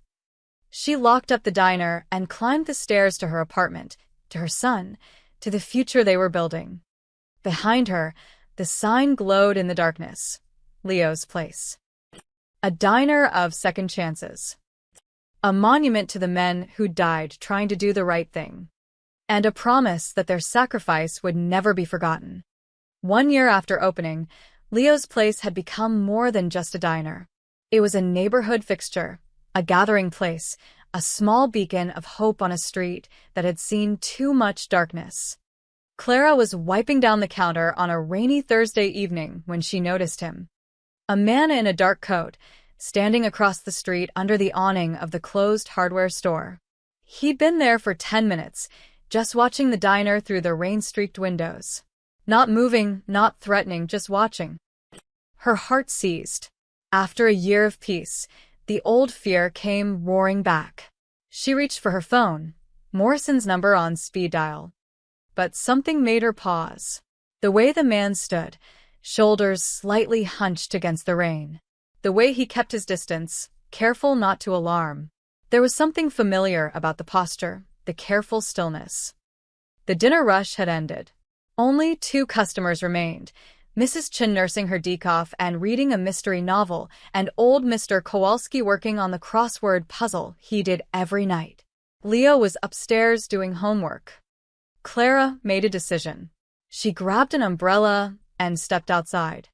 The man saw her coming and tensed, ready to leave.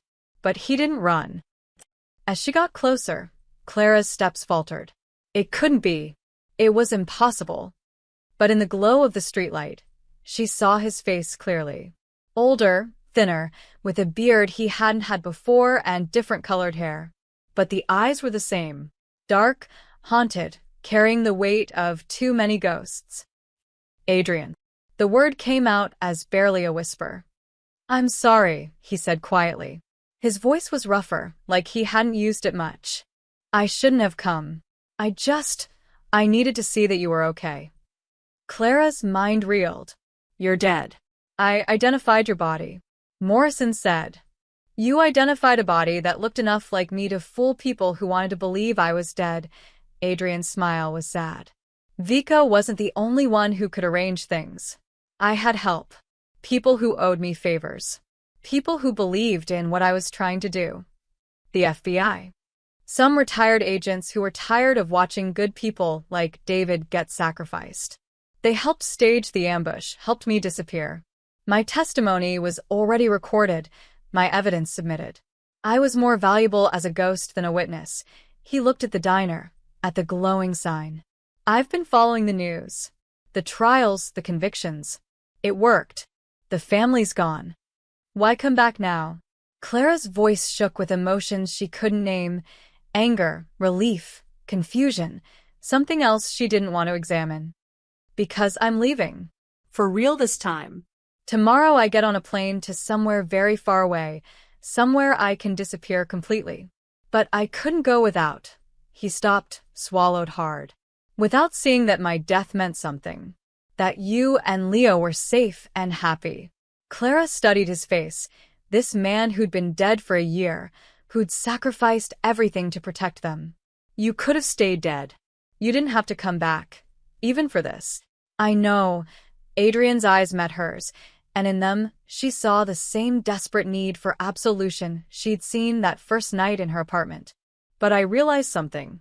You gave me mercy when I was dying in that alley. The least I could do was give you closure.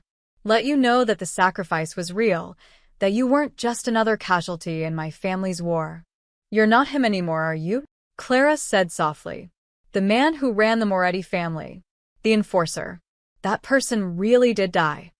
Yeah, Adrian's voice was rough with emotion. He did. I don't know who I am now, but I'm trying to figure it out. Somewhere quiet. Somewhere far from all of this. They stood in silence, rain pattering on the umbrella Clara held over both of them.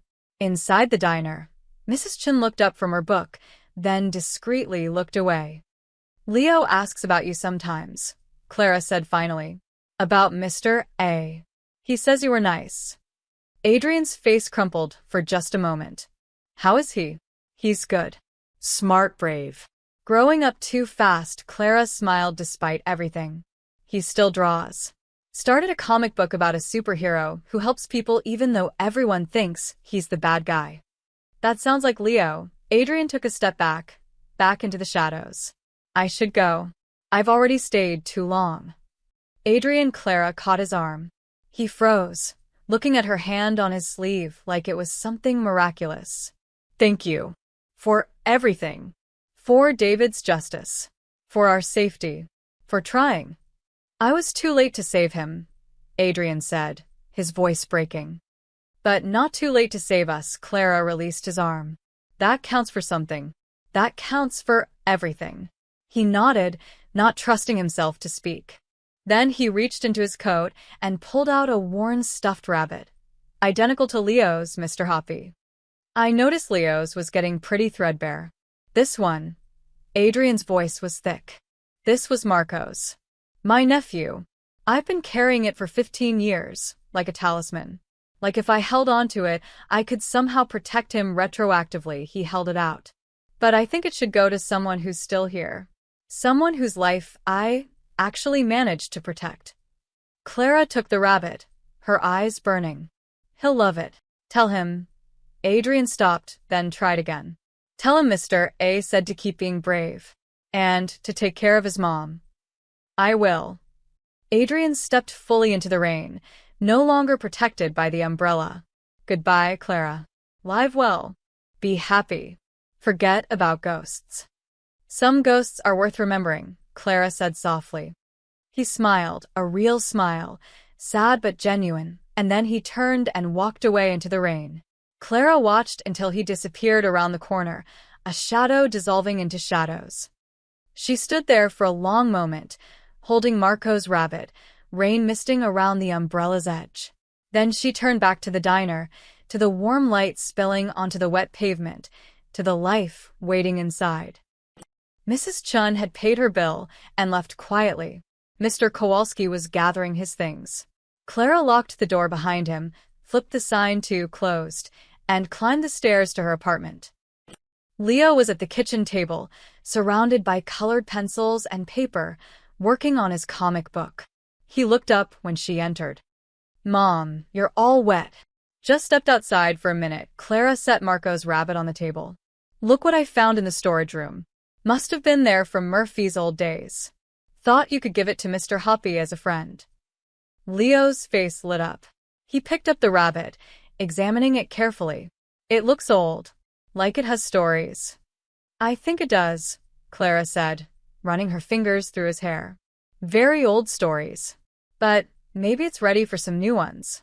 Cool. Leo set the rabbit next to Mr. Hoppy, arranging them like they were having conversation. They can be brothers. Like superheroes have sidekicks. Clara kissed the top of his head. Exactly like that. That night, after Leo fell asleep with both rabbits tucked under his arms, Clara stood by the window looking out at the rain-soaked street. Somewhere out there, Adrian Moretti, or whoever he was now, was beginning a new life. A quiet life. A life earned through sacrifice and pain, and the desperate attempt to balance impossible scales. She touched the glass, her breath fogging it slightly. Goodbye, she whispered. And thank you. The rain continued to fall, washing the streets clean, carrying away the last traces of blood and guilt and ghosts that had haunted this place for too long. In the morning, Clara would open the diner again. Customers would come. Coffee would brew. Life would continue in its beautiful, messy, complicated way. Leo would grow up surrounded by love and safety, never knowing the full truth of the man who'd helped save him. And somewhere, in some quiet corner of the world, a man who'd once been a monster would try to become something else. Something better.